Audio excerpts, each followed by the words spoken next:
Module number 10। Hello students, आप सही है कि नहीं ये बताइए आप लोग। कोई प्रॉब्लम, पिछली परेशानी? Very good. यदि आप लगातार मॉड्यूल देख रहे हैं तो बहुत समझ में आएगा बेटा, ठीक है। तो केमिस्ट्री क्लासेस में मैं फारूकी सर, आप एजुकेशन इनसाइट्स यूट्यूब चैनल पर, और फिर मेरा वो याद है कि नहीं, बोलो आप सब लोग। यस, वेरी गुड, मैं हूं ना। सो लेट अस सी, आज अपन क्या पढ़ने जाएंगे। सॉलिड स्टेट 12 केमिस्ट्री के चैप्टर नंबर 1 में मॉड्यूल नंबर 10 को पढ़ेंगे बेटा, ठीक है। थोड़ा सा मैं आपको 1 मिनट में पिछले 9वें मॉड्यूल की थोड़ी सी हाईलाइट मैच दिखा दूं। हाईलाइट तो पिछले 9वें मॉड्यूल में मैंने आपको समीकरण मिति, नॉन स्टैकियोमेट्रिक दोष, क्रिस्टलीय ठोसों के समीकरण मिति दोष के बारे में मैंने आपको बताया था। वैसे मोटे मोटे तौर पर आपको यह बात मालूम है कि पॉइंट डिफेक्ट बेटा, बिंदु दोष को 3 प्रकार से बांटा गया है। कौन कौन से बेटा बताइएगा आप। Very good. नंबर 1 रस समीकरण मिति दोष, ठीक है, मतलब इंग्लिश में बोलेंगे अपन स्टैकियोमेट्रिक, ठीक है। सेकेंडरी क्या था बेटा, नॉन स्टैकियोमेट्रिक यानी अरस समीकरण मिति दोष, और तीसरा था इंप्योरिटी डिफेक्ट यानी अशुद्धि दोष। आज हमारा फोकस इसी से स्टार्ट होगा, अशुद्धि दोष के लिए। तो आप सब तैयार हैं? बिल्कुल, पक्का, डेफिनेटली, खइयों कसम। हाँ, अरे मैंने बोल दिया यार, तुम्हें थोड़ा सा एंटरटेनमेंट के लिए जोड़ना पड़ेगा कि नहीं। ओके, ठीक बेटा, ठीक है, कोई कसम की जरूरत नहीं है अपन, ठीक है ना। अब इतना तो चलता है। ओके ओके, चलिए देखिए। तो अशुद्धि दोष, इंप्योरिटी डिफेक्ट क्या है। अच्छा, इससे पहले रस समीकरण और रस समीकरण में यह था कि जो भी दोष उत्पन्न होगा उसके अपने क्रिस्टलों के आयनों के कारण होगा, उस क्रिस्टल के अपने आयनों के कारण होगा, कोई दूसरा आयन उसमें इंटरफेयर थोड़ा ना किया है। अब जैसा कि इसके नाम से ही पता है बेटा, इंप्योरिटी डिफेक्ट क्या है बेटा, अशुद्धि दोष। सॉलिड स्टेट चैप्टर में, ठीक है, ये मैंने लिख दिया बेटा यहां, सॉलिड स्टेट, ठोस अवस्था, solid state by Farooqui sir, मैं हूं ना। ओके, तो अशुद्धि दोष में बेटा नाम से पता चल रहा है इंप्योरिटी डिफेक्ट। अच्छा, इस दोष में क्या होगा बेटा, कोई क्रिस्टल है, मान के चलो कोई आयनिक क्रिस्टल है, इसमें दूसरा वाला मिलाएंगे तो हो गया कि नहीं अशुद्ध, उसमें शुद्धता नहीं, दूसरे वाले के आयन भी मिल गए। इसे समझाने के लिए, इसकी परिभाषा को तो बेटा मैं बताऊंगा ही आपको, इसे समझाने के लिए मैं क्या बता रहा हूं आपको, पहले के उदाहरण से समझिएगा। मान के चलिए बेटा, मैंने NaCl में दूसरा वाला आयनिक क्रिस्टल मिला दिया SrCl2। क्या दिखाई दे रहा है आपको, NaCl में इस आयनिक क्रिस्टल में ये मिला दिया। अब देखिए, इन दोनों के ऋणायन, इसका ऋणायन कौन है, क्लोराइड, तो इसका ऋणायन क्लोराइड। इसका धनायन कौन है, Na धनायन, इसका धनायन कौन है, Sr2 धनायन। तो Na एक धनावेश वाला आयन है बेटा इस आयनिक क्रिस्टल में, राइट, और इस वाले क्रिस्टल में Sr बेटा 2 धनायन वाला है, ठीक है। अब देखिएगा, यहीं से अपन इसकी बात देखेंगे और वो क्या समझेंगे, बहुत इंटरेस्ट आएगा, मजा आएगा आपको, ठीक है ना।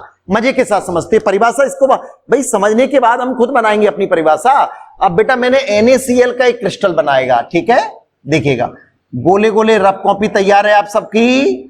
ओके, मॉड्यूल नंबर 10 के लिए तैयार हैं आप सब लोग, कॉपी तैयार है, पेन तैयार है, मैंने गोले बनाए, आपको गोले बनाओ रफ कॉपी पर। Very good, very good. कुछ छात्र नहीं बना रहे हैं बेटा, हालांकि मैं देख तो नहीं पा रहा हूं, पर मैं जानता हूं क्योंकि 20 साल से मैं यही बात समझा रहा हूं। कुछ छात्र जो है केवल खोलकर सिर्फ वीडियो देख रहे हैं, ऐसा नहीं चलेगा बेटा, ठीक है। साइंस या केमिस्ट्री या फिजिक्स ऐसे सब्जेक्ट है जिसमें जिस वक्त आप लोगों को पढ़ाया जाता है ना, उस समय आपका 100% फोकस यही है। यहां तक कि पैर में नीचे चींटी भी काट रही हो ना बेटा, तो काटने दो उसको, थोड़ी देर बाद मलहम लगा लेंगे, लेकिन हमारा मटेरियल नहीं निकले। ओके, चलिए।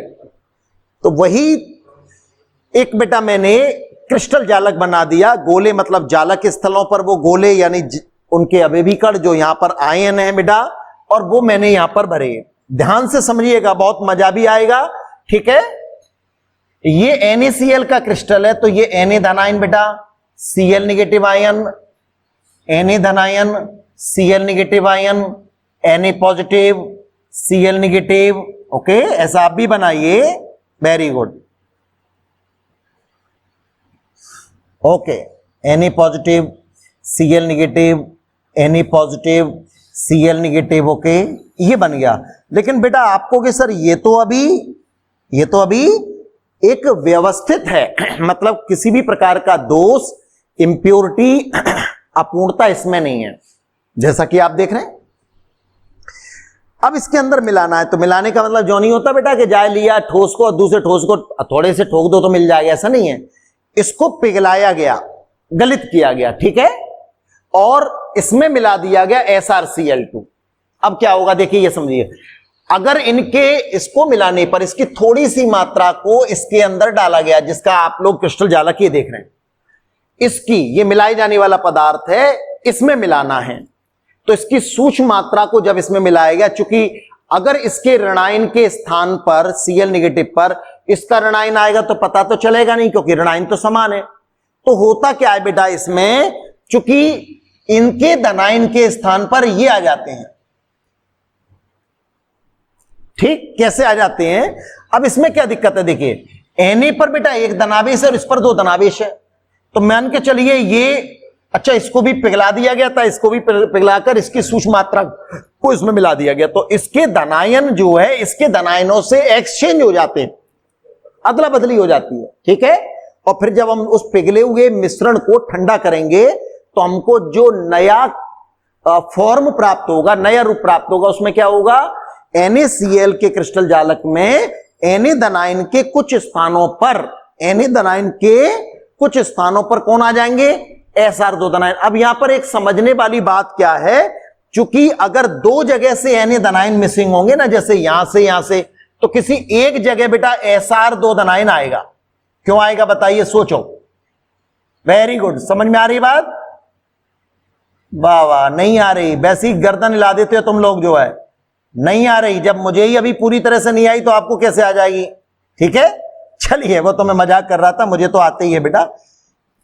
तो है क्या बेटा, Na धनायन की दो रिक्तियां बनी।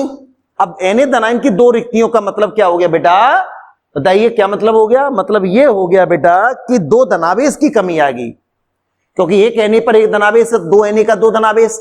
अब चूंकि इसके एक ही आयन पर कितने धनावेश हैं, दो, इससे क्या होगा, जिससे क्रिस्टल विद्युत रूप से उदासीन, तो दो जगह से Na धनायन हटेंगे, तो किसी एक जगह यहां रख दो या यहां रख दो या किसी भी जगह रख दो जहां से आप Na धनायन मिसिंग होगा, वहां Sr2 धनायन आ जाएगा। इससे क्या हुआ, क्या समझ में क्या हुआ, एक तो क्रिस्टल विद्युत रूप से अब भी उदासीन है, और क्या क्या नजर आया, जितने धनायनों का प्रवेश होगा, द्विसंयोजी धनायनों का प्रवेश होगा, उतने ही संख्या में आपको रिक्तियां दिखाई देंगी, क्योंकि आधी रिक्तियों को तो ये कवर कर लेगा बेटा। दो जगह से हटे थे कि नहीं Na धनायन, तो एक रिक्ति में तो ये आ गया, इसको धनायन की रिक्ति थोड़ा ना कहेंगे। तो आप ये कह सकते हैं Na धनायन के जालक स्थल में Sr2 धनायन का प्रवेश, तो रिक्ति थोड़ा नहीं है, प्रवेश हो गया ना बेटा, रिक्ति यहां बन गई। इसका मतलब इसमें द्विसंयोजी धनायनों की संख्या अगर मान के चलो 50 Na धनायन, सोचो बेटा 50 Na धनायन हटे इस क्रिस्टल जालक से, ठीक है, तो यूं तो 50 रिक्तियां जैसी बनी, लेकिन क्रिस्टल विद्युत रूप से उदासीन रखने के लिए 25 रिक्तियों में Sr2 धनायन घुस गए और 25 रिक्तियां बनी रहेंगी। 25 में तो प्रवेश हो गया, इसका मतलब द्विसंयोजी धनायनों की संख्या बराबर रिक्तियों की संख्या, बैठी दिमाग में आपके। तो ये क्या हो गई, Na धनायन की रिक्ति, इसको अगर मैं लिखता हूं तो ये लिख दिया मैंने Na धनायन की रिक्ति, वेरी गुड। और इसको क्या लिखूंगा बेटा मैं, Na धनायन के स्थान पर, Na धनायन के स्थल पर यानी जालक स्थल पर, बोलो बेटा Sr2 धनायन का प्रवेश, वेरी गुड, Sr2 धनायन का प्रवेश। इससे क्रिस्टल क्या होगा बेटा, विद्युत रूप से उदासीन रहेगा। अब इसमें हुआ क्या, अशुद्धि दोष संज्ञा क्यों कह रहे हैं, NaCl में आपने SrCl2 मिला दिया। इसी तरह के एग्जाम्पल हमारे बनाए जा सकते हैं। अगर मैं AgCl में सिल्वर क्लोराइड में बेटा थोड़ी सी मात्रा में मिला दूं क्या, कैडमियम क्लोराइड। अब देखिए दोनों के ऋणायन समान है, इसका धनायन Ag धनायन है, इसका Cd 2 धनायन है। Ag एक धनावेश वाला है बेटा, उसी तरह से जैसे अभी बताया था, बट Cd क्या है बेटा, 2 धनावेश वाला। अब आप इसकी परिभाषा बना सकते हैं, क्या परिभाषा बना देंगे बेटा, जब किसी आयनिक क्रिस्टल में ठीक है। एक संयोजी धनायन युक्त, एक संयोजी एन धनायन, एक संयोजी एजी धनायन, तो एक संयोजी धनायन युक्त आयनिक क्रिस्टल में आप ये कह सकते हो, जब द्विसंयोजी धनायन युक्त आयनिक क्रिस्टल की अशुद्धि मिला दी जाए पर उनके ऋणायन कैसे हो बेटा, समान हो। क्लोराइड इसमें भी है तो क्लोराइड इसमें भी होगा। केवल धनायन, द्विसंयोजी धनायन की अशुद्धि मिला दी जाए तो प्राप्त अब उस दोष को अशुद्धि दोष कहते हैं, जिसमें Na धनायन के जालक स्थलों पर Sr2 धनायन का प्रवेश हो जाता है। अगर 4 Na धनायन हटेंगे बेटा तो क्या होगा, 2 जगह तो Sr2 धनायन आ जाएंगे और 2 जगह Na धनायन की बेटा रिक्तियां बन जाएंगी। ठीक है ना। जैसे मैं बेटा पसीना निकलता है मेरा बार बार, तो बेटा मेहनत आपको भी करनी है। ठीक है ना। इससे पता चलता है कि सर आपकी मेहनत कर रहे हैं तो आपको भी मेहनत कंटिन्यू रखनी है। ओके बेटा, चलिए, तो ये अशुद्धि दोषों के अंतर्गत है। बात समझ में आई। NaCl में SrCl2 मिलाने पर इस प्रकार के दोष तैयार होंगे जिन्हें अपन अशुद्धि दोष कहेंगे। ऐसे ही बेटा AgCl में कैडमियम क्लोराइड की अशुद्धि मिला दी जाए तो परिभाषा होगी कि नहीं, एक संयोजी धनायन युक्त आयनिक क्रिस्टल में द्विसंयोजी धनायन युक्त आयनिक क्रिस्टल जबकि उनके ऋणायन समान हो की अशुद्धि मिला दी जाए तो ऐसे अब आयनिक क्रिस्टलों में दोष उत्पन्न हो जाते हैं, जिसमें एक संयोजी धनायन के कुछ स्थानों पर द्विसंयोजी धनायन उन स्थानों को घेर लेते हैं, भर जाते हैं, ओकुपाई कर लेते हैं। ठीक है। तो इसके अंदर क्या क्या बात दिमाग में आई, Na धनायनों की रिक्तियों की संख्या Sr2 धनायन की संख्या के बराबर होगी। ठीक है ना। रिक्तियां 2 बनी थी लेकिन एक रिक्ति भर चुकी है बेटा Sr2 धनायन के साथ, तो इसे अपन अशुद्धि दोष कहेंगे। बात समझ में आ गई। चलिए, तो अब हमने आपको दोषों से संबंधित कहानी बता दी बेटा। ठीक है ना। मैंने हटा देता हूं मैं ये आपको।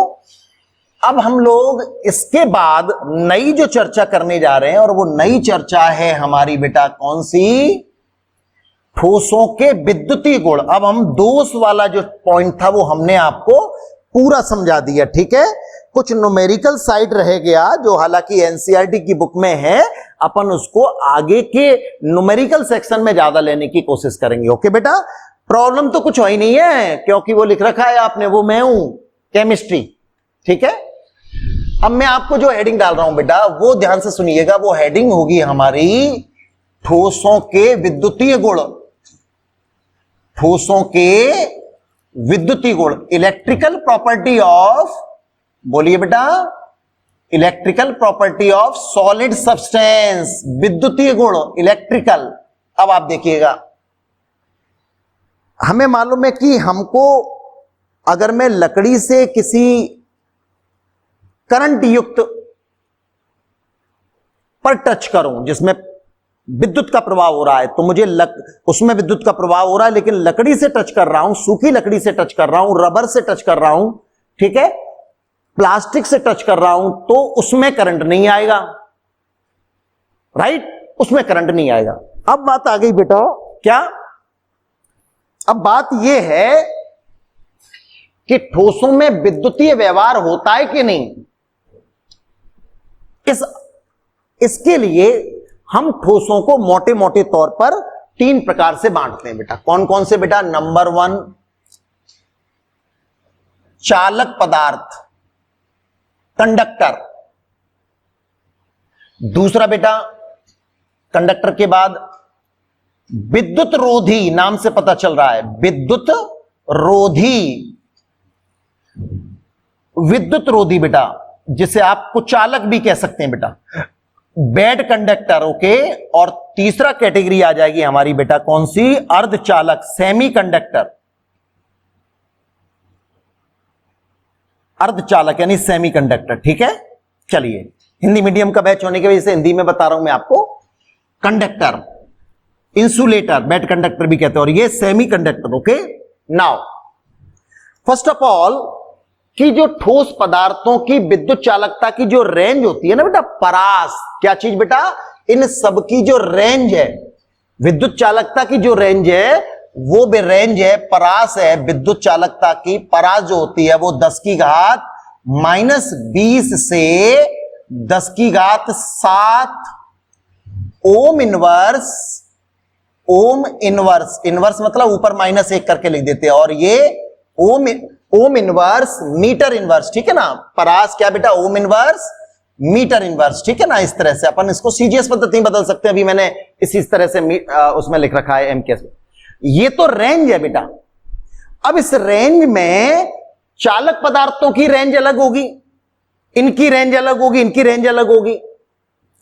तो चालक पदार्थों की, ठीक है ना बेटा, चालक पदार्थों की जो रेंज होती है वो परास होती है बेटा। इनकी रेंज का मतलब परास 10⁴ से 10�7 ओम इनवर्स मीटर इनवर्स। ये किनकी होगी बेटा, जिनमें चालकता का गुण होता है, ठीक है। और विद्युत रोधी की क्या होगी बेटा, जिनमें चालकता का गुण नहीं होता। तो विद्युत रोधी में जिनमें चालकता नहीं होती, लेकिन बहुत ही नेगोशिएट जिसे अपन कहते हैं वो स्थिति आ गई, तो वो रेंज वैज्ञानिकों के मुताबिक होती है 10⁻⁻20 से 10⁻−10 तक बेटा। कितनी, 10⁻−20 से 10⁻−10 तक ये कंसीडर की जाती है। मात्रक वही है बेटा, ओम इनवर्स मीटर इनवर्स, ठीक है, राइट, ठीक है, ये याद करना है आपको, ठीक है ना।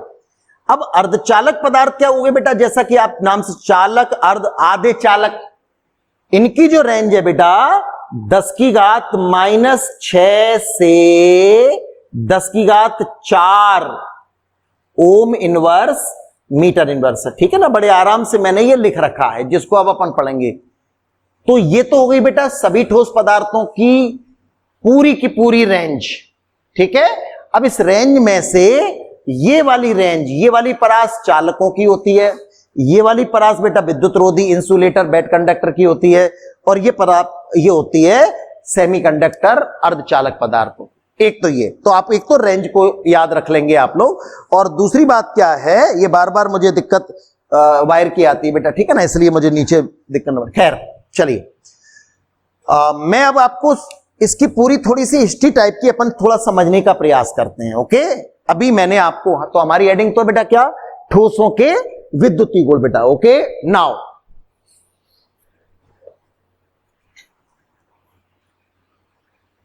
अब आती है बात, चालक पदार्थ होते क्या हैं, कंडक्टर। तो वे पदार्थ जो आसानी से अपने में से विद्युत को प्रवाहित होने देते हैं, जिनमें विद्युत प्रवाहित हो जाती है, उनको क्या बोलते हैं बेटा, आप जानते ही हैं ऐसे, इन्हें अपन कंडक्टर कहते हैं अपन, ठीक है ना, चालक पदार्थ कहते हैं। चालक पदार्थों को बेटा हम दो प्रकार से बांट रहे हैं यहां पर, ठीक है। कौन कौन से, एक होते हैं बेटा इलेक्ट्रॉनीय चालक, इलेक्ट्रॉनीय चालक, ठीक है। दोबारा मैं बोल रहा हूं बेटा, इलेक्ट्रॉनीय चालक, दिख रहा है आप लोगों को, ठीक है। दूसरा है हमारा विद्युत अपघटनीय चालक, विद्युत अपघटनीय चालक बेटा, अपघटनीय चालक। अब देखिए बहुत इंटरेस्टिंग बात देखिएगा, विद्युत अपघटनीय चालक, ओके। अब मैं आपको इधर लिए चलता हूं कि ये इलेक्ट्रॉनीय चालक क्या है बेटा, ठीक है। इलेक्ट्रॉनीय चालक, इलेक्ट्रॉनीय चालक को आप एक नाम और दे सकते हैं। वो नाम क्यों देंगे अपन, वो मैं आपको भी बताता हूं।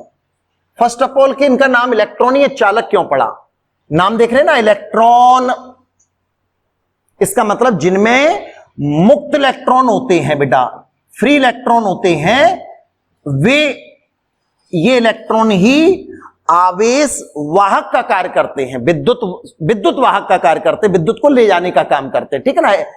इलेक्ट्रिकल कैरियर कहलाते हैं, ठीक है ना, ये मुक्त इलेक्ट्रॉन हो। अब आपके दिमाग में एक बात आ गई कि सर हमें पढ़ाया गया था पिछली क्लासेस में या 11वीं क्लासेस में कि सर धातुओं में ऐसा गुण पाया जाता है। यस, इसी वजह से बेटा हमने इसका दूसरा नाम अभी नहीं लिखा था, तो इसका दूसरा नाम क्या पड़ा बेटा, धात्विक चालक, मेटलिक कंडक्टर भी कहते हैं बेटा अपन इनको, ठीक है। अब देखिए धातुएं अपनी बेटा ठोस अवस्था में और ठीक है पिघली अवस्था में, दोनों ही रूप में बेटा ये विद्युत की चालक होती हैं। पिघली अवस्था में, गलित कर दिया जाए, दोनों ही अवस्था में ये क्या होती है बेटा, विद्युत की चालक होती हैं, विद्युत की चालक होती हैं। कौन? धातु हैं जिनमें क्या पाए जाते हैं बेटा? मुक्त इलेक्ट्रॉन पाए जाते हैं। विद्युत प्रवाहित करेंगे तो इलेक्ट्रॉन गमन करने लगते हैं, तो इसलिए इनको क्या बोला गया? इलेक्ट्रॉनीय चालक बोला गया। कोई दिक्कत? एक। अच्छा, इन पर ताप का क्या प्रभाव पड़ता होगा बेटा? तो ताप बढ़ाने से धातुओं का ताप, इसके अंतर्गत मुख्य रूप से उदाहरण कौन आएंगे? सब धातुएं।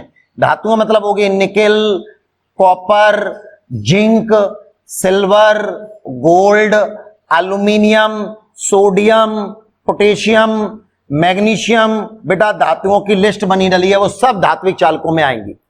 हालांकि इसके अंतर्गत इलेक्ट्रॉन की वजह से होता है, तो एक धातु तो नहीं होता, वो ग्रेफाइट भी इसमें आता है।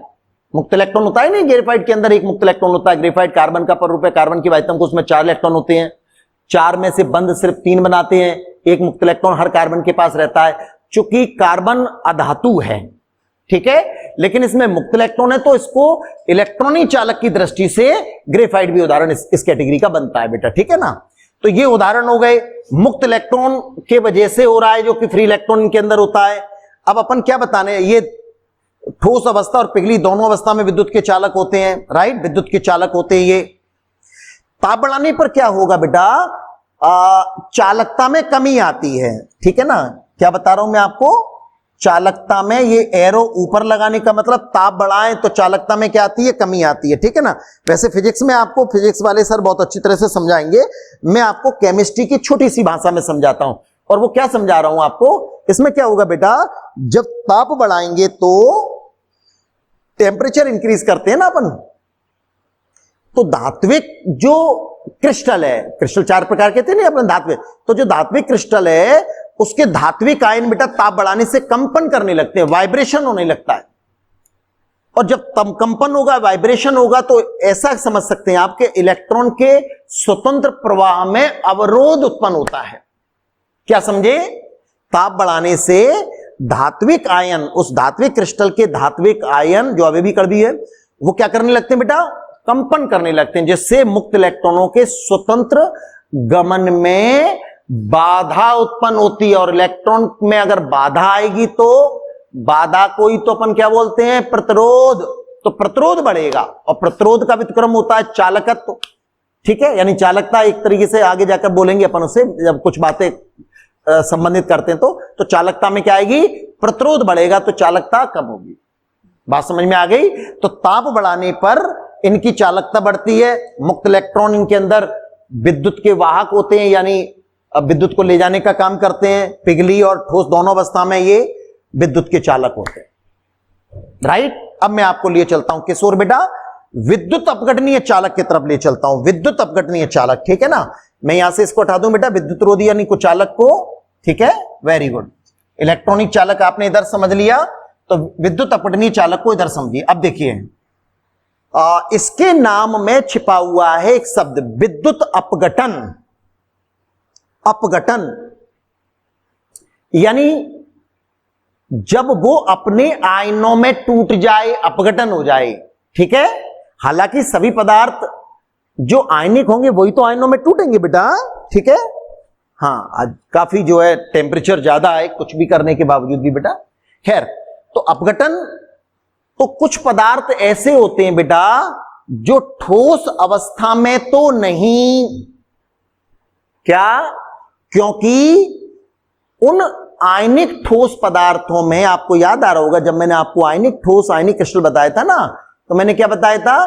ठोस अवस्था में आयनों के मध्य में प्रबल आकर्षण होने के कारण आयन गति नहीं कर पाते, नहीं कर पाएंगे गति, तो विद्युत के कुचालक होंगे।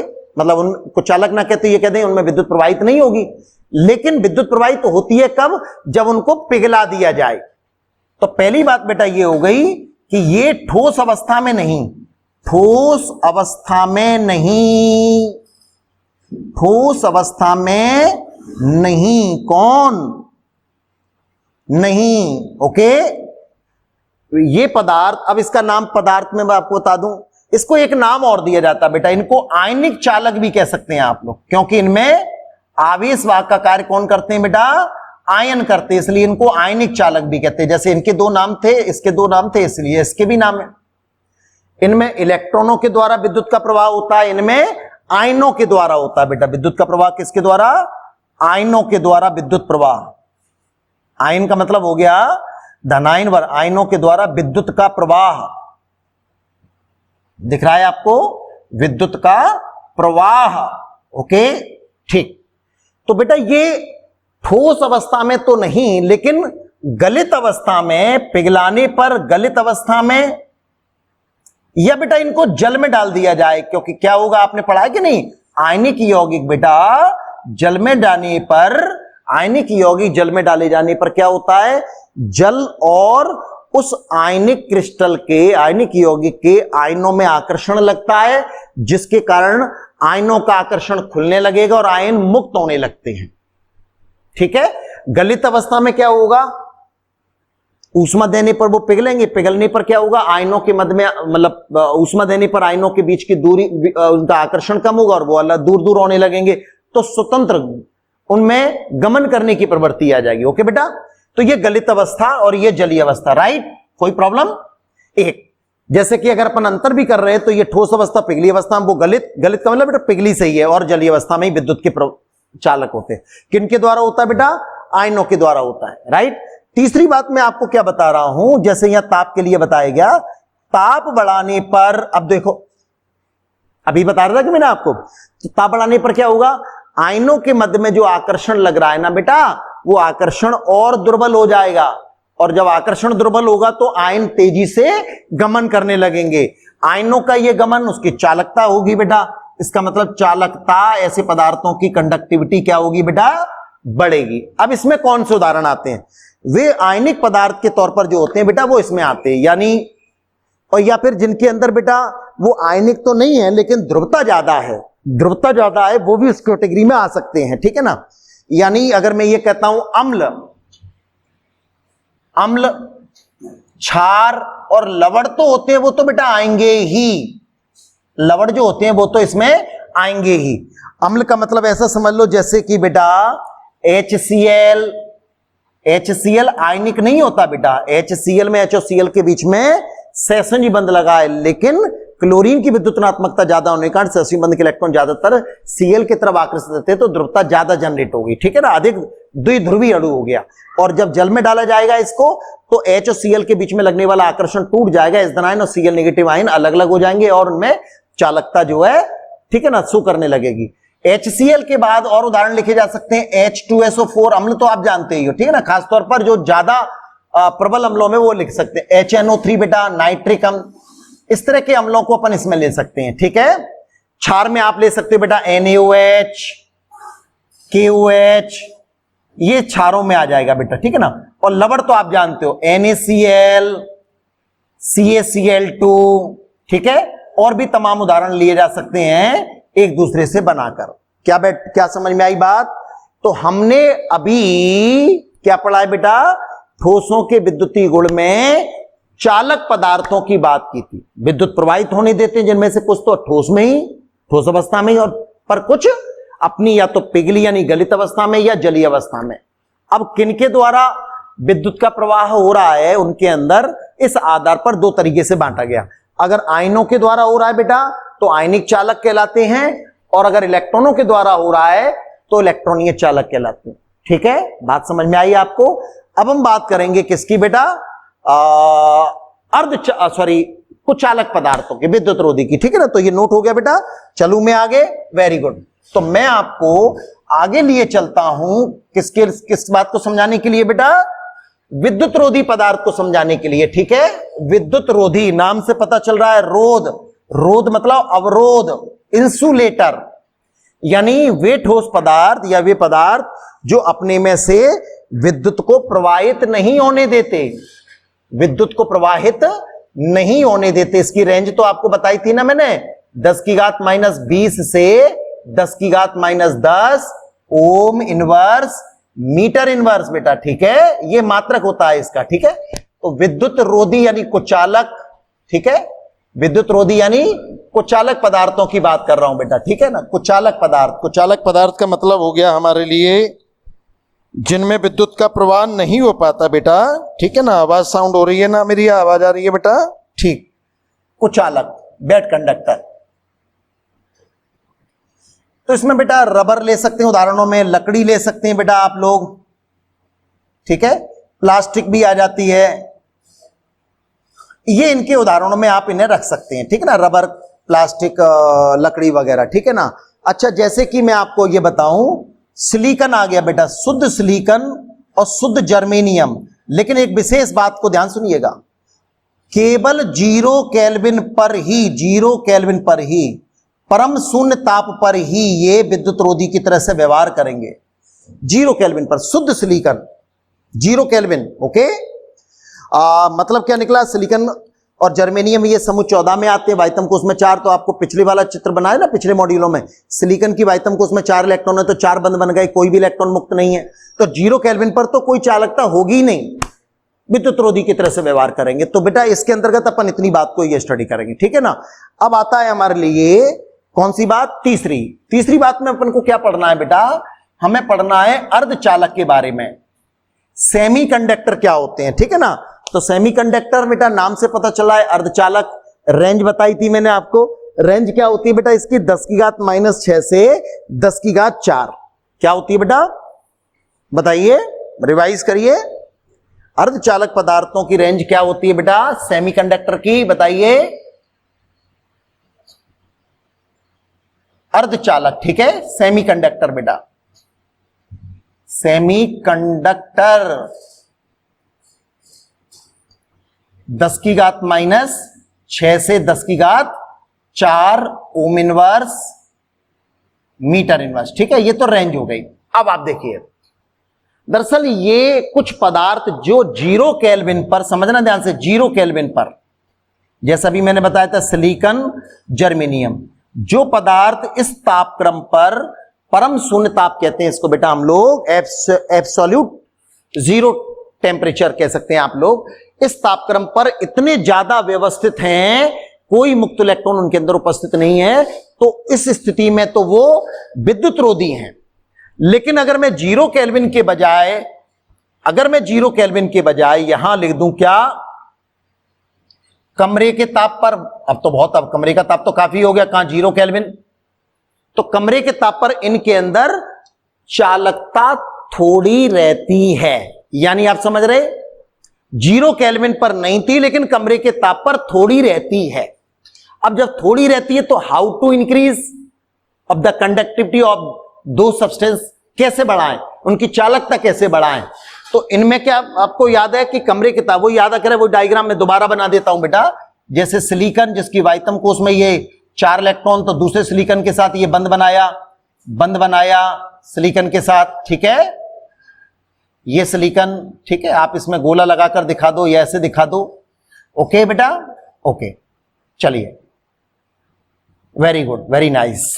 तो मैं ये बताने की कोशिश करूंगा आपको कि कमरे के ताप पर होने पर यहां क्या होगा, इनके बेटा पुराने बंद, सहसी बंद क्या हो जाएंगे, टूट जाएंगे, और इनमें क्या जनरेट हो गए बेटा, इलेक्ट्रॉन जनरेट हो गए, मुक्त इलेक्ट्रॉन अब आ गए। कमरे के तापक्रम पर इनके कुछ सहसी बंद टूट जाने से उनमें इलेक्ट्रॉन फ्री हो गए, और इस इलेक्ट्रॉन जब विद्युत प्रवाहित की जाएगी, ये धनावेशित प्लेट मान लो और ये ऋणावेशित प्लेट मान लो बेटा, तो क्या होगा, ये इलेक्ट्रॉन किसकी तरफ गमन करेंगे, विपरीत आवेशित प्लेट की तरफ करेंगे। इलेक्ट्रॉन अगर यहां से इधर आए तो यहां क्या बन जाएगी बेटा, रिक्ति बनी के नहीं, यहां रिक्ति बन गई, इलेक्ट्रॉन इधर आ गए, ये रिक्ति कहलाती है धनात्मक छिद्र। क्या कहलाएगी, धनात्मक छिद्र। अब जहां रिक्ति बन गई तो ये इलेक्ट्रॉन बेटा इसमें प्रवेश कर गए, फिर तो यहां रिक्ति बन गई। ऐसे ही अगर ये बंद टूटा मान के चलो तो इलेक्ट्रॉन और ये इलेक्ट्रॉन बेटा इधर प्रवेश करेंगे धनावेशित प्लेट की तरफ, तो यहां रिक्ति बन गई और ये इलेक्ट्रॉन इसमें भर गया। तो होता क्या है, हमको नजर ऐसा आने लगता है, ये धनात्मक छिद्र ऐसा नजर आने लगता है कि इलेक्ट्रॉन एक साइड में जा रहे होते हैं और धनात्मक छिद्र, इलेक्ट्रॉन की ये रिक्तियां यानी धनात्मक छिद्र इस दिशा की तरफ चलने लगती हैं। ऐसा कमरे के तापक्रम पर है, और तापक्रम बढ़ने पर यह बात और बढ़ती जाती है। कौन सी बात, बंधों का टूटना, मुक्त इलेक्ट्रॉनों का प्राप्त होना।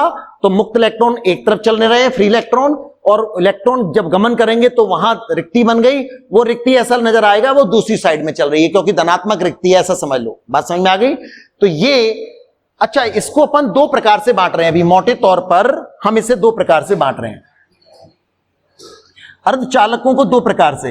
एक कहलाते हैं बेटा शुद्ध अर्धचालक। तो अर्धचालक की परिभाषा ये कह सकते हैं वे पदार्थ जो 0 केल्विन पर, तो बताइए, जो 0 केल्विन पर तो विद्युत रोधी होते हैं, लेकिन कमरे के ताप पर उनमें कुछ चालकता होती है, ठीक है। और उसकी चालकता को दो तरीके से और बढ़ाया जा सकता है।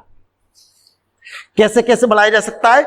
एक तो बेटा ताप बढ़ाकर, ठीक है, और दूसरा था उसमें कोई दूसरा पदार्थ मिलाकर। अब जब केवल किसी पदार्थ में ताप बढ़ाकर चालकता को बढ़ाया गया तो उन्हें बोलेंगे अपन क्या? शुद्ध अर्धचालक बोलेंगे, शुद्ध अर्धचालक, क्योंकि एक ही प्रकार का पदार्थ है, बस ताप बढ़ाने के कारण हुआ है। या इनको आप कह सकते हैं शुद्ध अर्धचालक के बाद में तापीय अर्धचालक, ऐसा भी कह सकते हैं, ठीक है ना। कुछ और भी नाम है, अपन इस पर डिस्कशन करेंगे। और दूसरे हैं बेटा अशुद्ध अर्धचालक। कौन से बेटा? अशुद्ध अर्धचालक या अपद्रव्यी। अपद्रव्यी का मतलब हो गया किसी द्रव्य यानी पदार्थ में दूसरा पदार्थ मिला दिया जाए, या मिश्रण भी कह सकते हैं, अपद्रव्यी अर्धचालक। इनको मैंने तापीय अर्धचालक कहा था क्योंकि ये ताप के कारण होते हैं बेटा, ये तापीय अर्धचालक, ठीक है ना। या इनको और भी नाम दिया जाता है, जैसे मैं बार बार बोल रहा हूं, इनको नेज अर्धचालक भी कहते हैं बेटा। दिख रहा है नीचे कि नहीं आप लोगों को? देखिए बेटा अपनी कॉपी, इसमें दिखना है ना, ये इसको अपन नेज अर्धचालक भी कहते हैं, ठीक है, नेज। ये अशुद्ध हो गए, अपद्रव्यी कह देते हैं अपन इनको। नेज का मतलब निजी, ऐसा समझ लो। इंग्लिश में नाम देता हूं तो ये कहलाएगा इंट्रिंसिक, INTRIN, इंट्रिंसिक सेमीकंडक्टर। और ये कहलाएंगे बेटा एक्सटेंसिक सेमीकंडक्टर। ओके, अब बात आती है कि ये क्या है सर? तो शुद्ध या तापीय अर्धचालक की बात अगर मैं करूं तो ये दरअसल ये उदाहरण यही था। यानी सिलिकॉन और जर्मेनियम की बात अपन करें तो सिलिकॉन के अपने क्रिस्टल में या जर्मेनियम के अपने क्रिस्टल में ताप बढ़ाने से बंध टूटे, और बंध टूटने से उनमें इलेक्ट्रॉन मुक्त हुए और उसकी वजह से उनमें चालकता आ गई। ये तो रही बेटा इनकी बात। अब आई बात अशुद्ध या अपमिश्रण। अच्छा, इसको एक प्रक्रिया को एक नाम देते हैं यहां। यानी सिलिकॉन में, अब समझिएगा, सिलिकॉन में थोड़ा सा हटा दूं, रेंज समझ में आ गई आपको? याद रखने वाली बात हो गई। अब क्या बता रहा हूं मैं आपको, चूंकि सिलिकॉन है या जर्मेनियम है, ये किस समूह के तत्व बेटा? समूह 14 के तत्व हैं। ओके, अच्छा, ये जो इलेक्ट्रॉन तो आपको याद आ रहा होगा, इनको मैंने दोषों में बताया था कि नहीं, इलेक्ट्रॉनीय दोष भी बताया था, ठीक है ना, इलेक्ट्रॉनीय दोष, इलेक्ट्रॉन की बाली में, ठीक। तो समूह 14 के तत्व हैं सिलिकॉन और जर्मेनियम, राइट। तो समूह 14 यानी सिलिकॉन या जर्मेनियम दोनों में से किसी भी की बात करें, उसके क्रिस्टल में अगर मैं मिला दूं समूह 15, समूह 15 का मतलब हो गया इसके क्रिस्टल में जो परमाणु है उसकी वाइतम कोष में जितने इलेक्ट्रॉन हो उससे एक इलेक्ट्रॉन ज्यादा वाला होंगे कि नहीं। समूह 15 जैसे फास्फोरस बेटा, आर्सेनिक, इनकी वाइतम कोष में इलेक्ट्रॉन कितने होते हैं? 5। अब सोचिए, सिलिकॉन का ये क्रिस्टल बना है, मैं आपको यही समझाऊं, आपको थोड़ी सी हिंट मैंने आपको पिछले दोष वाले उसमें दिया गया था। ये आपका सिलिकॉन का शुद्ध क्रिस्टल है। ओके बेटा, शुद्ध क्रिस्टल है, ठीक है। अब मैंने क्या किया, सिलिकॉन को पिघलाने के बाद उसमें आर्सेनिक मिला दिया या फास्फोरस मिला दिया। ये आर्सेनिक तो मिला देना, एक में दूसरा मिला देना, अशुद्ध हो गए कि नहीं। इस प्रक्रिया को एक नाम दिया जाता बेटा, कहते हैं अपन डोपिंग। क्या बोलेंगे?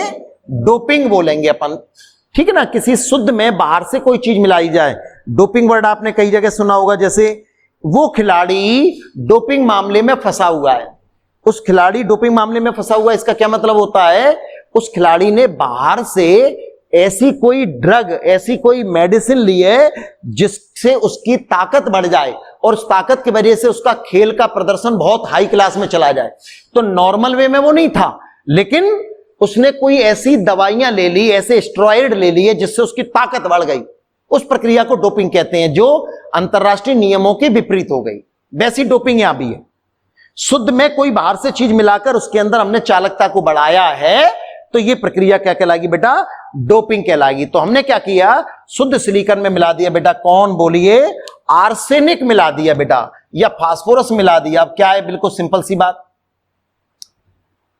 आर्सेनिक की वाइटम कोष में तो इलेक्ट्रॉन होते हैं बेटा 5, तो बंद तो ये 4 इसके क्रिस्टल जालक में 4 सिलिकॉन के साथ ये जुड़ गया, 1 इलेक्ट्रॉन, यानी जहां जहां आर्सेनिक का परमाणु उस क्रिस्टल जालक में आएगा वहां वहां 1 मुक्त इलेक्ट्रॉन होगा, यानी इलेक्ट्रॉन ज्यादा होंगे कि नहीं आर्सेनिक के मिलने से। अगर 50 आर्सेनिक के परमाणु उसमें प्रवेश किए मान के चलो, तो हर आर्सेनिक परमाणु के वहां पर 1 इलेक्ट्रॉन होगा कि नहीं। तो अपन इसे इस अशुद्ध या अपद्रव्यी मिश्रण वाले अर्धचालकों को 2 प्रकार से बांटेंगे, और वो 2 प्रकार क्या हो गए बेटा, एक को नाम देंगे अपन इलेक्ट्रॉन रिच, इलेक्ट्रॉन धनीय, इलेक्ट्रॉन वृद्धीय, ठीक है ना, अर्धचालक। इलेक्ट्रॉन धनीय, धनी का मतलब यहां धन से नहीं है, धन से मतलब है ज्यादा से है, राइट, इलेक्ट्रॉन अधिकता हो गई कि नहीं अधिकता। तो ये उदाहरण बेटा इसी में आ जाएगा। तो सिलिकॉन समूह 14 के किसी क्रिस्टल में समूह 15 की अशुद्धि मिला दी जाए तो बेटा ये वाले चालक बन जाएंगे, कौन से, इलेक्ट्रॉन धनी अर्धचालक, जिनको एक नाम और देता हूं मैं आपको। क्या नाम दूंगा, देखो, एन प्रकार के अर्धचालक, एन प्रकार के अर्धचालक। अब एन प्रकार के अर्धचालक बेटा नाम क्यों दिया गया, क्योंकि एन का मतलब यहां पर है नेगेटिव, और चूंकि इलेक्ट्रॉन पर कौन सा चार्ज होता है, नेगेटिव चार्ज होता है, इसलिए इनको एन प्रकार के अर्धचालक, नेगेटिव यानी इलेक्ट्रॉन के कारण एन प्रकार के अर्धचालक कहा गया।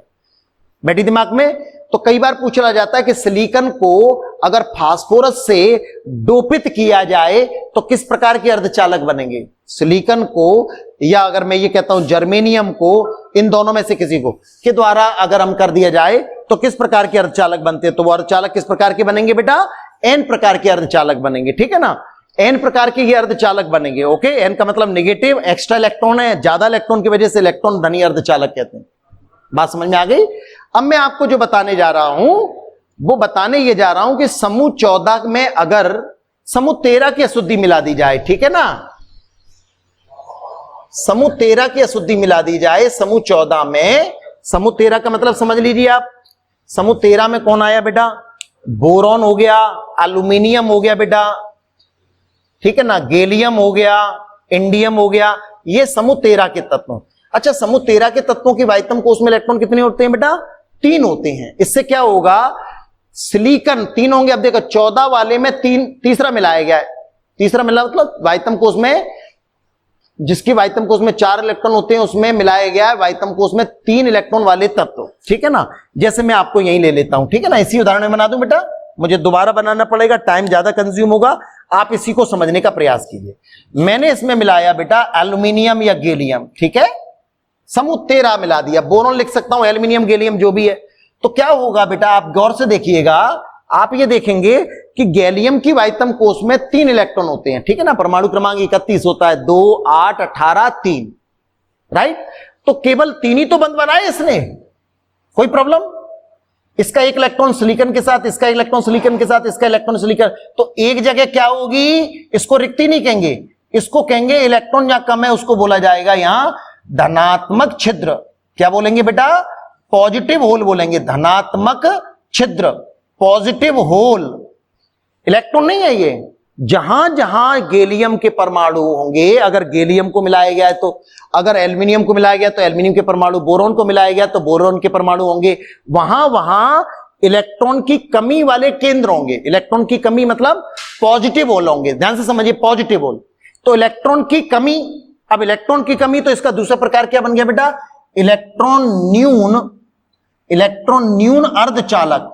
अब इसका एक नाम और कैसे बनेगा बेटा, यह लगाकर मैं इधर लिख रहा हूं, ठीक है, दिख रहा है ना आपको बेटा नीचे, यहां ध्यान से देखने की कोशिश करो, दिख रहा है आपको, बताइए, नीचे जो लिख रहा हूं मैं वो दिख रहा है ना, वेरी गुड, दिख रहा है तो कोई बात नहीं है। तो मैं ये बताने की प्रयास कर रहा हूं कि बेटा ये, ठीक है ना, चलो कोई बात नहीं है, इलेक्ट्रॉन न्यून अर्धचालक, या इसका एक नाम क्या दे दे, इसका नाम एन क्यों दिया गया, समझ में, नेगेटिव की वजह से, इलेक्ट्रॉन पर ऋणावेश होता है, यहां धनात्मक छिद्र बन रहे हैं, तो इसका नाम दूंगा बेटा, नीचे लिख रहा हूं, दिख रहा है आप लोगों को, पी प्रकार के अर्धचालक कहेंगे। पी का मतलब पॉजिटिव होल से पी ले लिया गया, पी प्रकार के अर्धचालक, पी अर्धचालक, बात समझ में आ गई, पी अर्धचालक कहेंगे आपको। तो हमने अगर सिलिकॉन में समूह 13 मिलाया, सिलिकॉन कह दो या जर्मेनियम समूह 14 में अगर 13 मिलाया तो हमको पी प्रकार के अर्धचालक बन जाएंगे। बात बेटा समझ में आ रही है? तो अर्थ ये है यहां कि एक तो डोपिंग शब्द मतलब समझ में आया। अर्धचालकों का वर्गीकरण, अर्धचालक दो प्रकार के हुए, शुद्ध अर्धचालक, नेज अर्धचालक या तापीय अर्धचालक जो ताप के कारण, ठीक है ना, बंध टूटते इलेक्ट्रॉन मुक्त होते हैं, या अशुद्ध, अपद्रव्यीय या डोपिंग या अपमिश्रण, हिंदी के अर्थों में कह देते हैं अपन इसको। ठीक है, बात समझ में आ रही है? ये उदाहरण देखे गए। तो आपको कई बार पेपरों में इसी तरह की बातों को पूछा जाएगा कि समूह 14 जर्मेनियम में आर्सेनिक, या एन प्रकार का उदाहरण दीजिए, पी प्रकार के अर्धचालक का उदाहरण दीजिए। अच्छा, इन दो अर्धचालकों को मिला दें, जैसे एन और पी को मिला दें तो बन जाते हैं डायोड, एनपी डायोड, ठीक है ना। और अगर तीन अर्धचालकों को मिला दें तो बन जाते हैं ट्रायोड। इनका बहुत उपयोग होता है, जितनी भी डिवाइस, बहुत छोटी वाली जो डिवाइस होती है उनमें बेटा इन सब का डायोट्राइड का इस्तेमाल किया जाता है। ट्रांजिस्टर वगैरह में इनका उपयोग किया जाता है। ये उपयोग आपके नोट्स में भी लिखे गए, बहुत 2-3 लाइनों में आपको ये याद रखना है। खैर, तो ट्रायोड जैसे एनपीएन, एनपीएन मतलब 2 एन वाले एक पी वाला, पीएनपी ट्रायोड। ठीक है, तो उम्मीद है आप लोगों को आज की बेटा मॉड्यूल नंबर 10 में जो मैंने आपको पढ़ाया है ये समझ में आया होगा। अगर आपको कोई चीज समझ में नहीं आती तो पुराने मॉड्यूल को समझने के लिए आपको क्या करना है, जो आपकी वीडियो चल रही है ना बेटा, उसको क्लिक करेंगे, ठीक है ना, स्क्रीन को क्लिक करेंगे तो क्या आएगा बेटा, आई आ जाएगा। आई जैसे ही आएगा तो आप आई को क्लिक करो, क्लिक करते ही आपको प्रीवियस वीडियो आ जाएंगे। और पुरानी वीडियो में अगर यहां का कोई मैटर कुछ कम समझ में आ रहा है और वो पुरानी वीडियो से संबंधित है तो उस आई को दबाते ही आपके दिमाग में आ जाएगा। ठीक है ना। तो बेटा ज्यादा से ज्यादा आप लोग अपने कमेंट बताइए कि सर फारूकी सर अच्छा पढ़ाते हैं, डाउट नो डाउट बेटा, ठीक है ना, इसमें कोई दिक्कत नहीं है, बहुत बढ़िया समझ में आ रहा होगा आपको। तो इसके बाद अपन अगले टर्न पर अगली चर्चा करेंगे बेटा, ठीक है ना। Okay, best of luck, very good, thank you.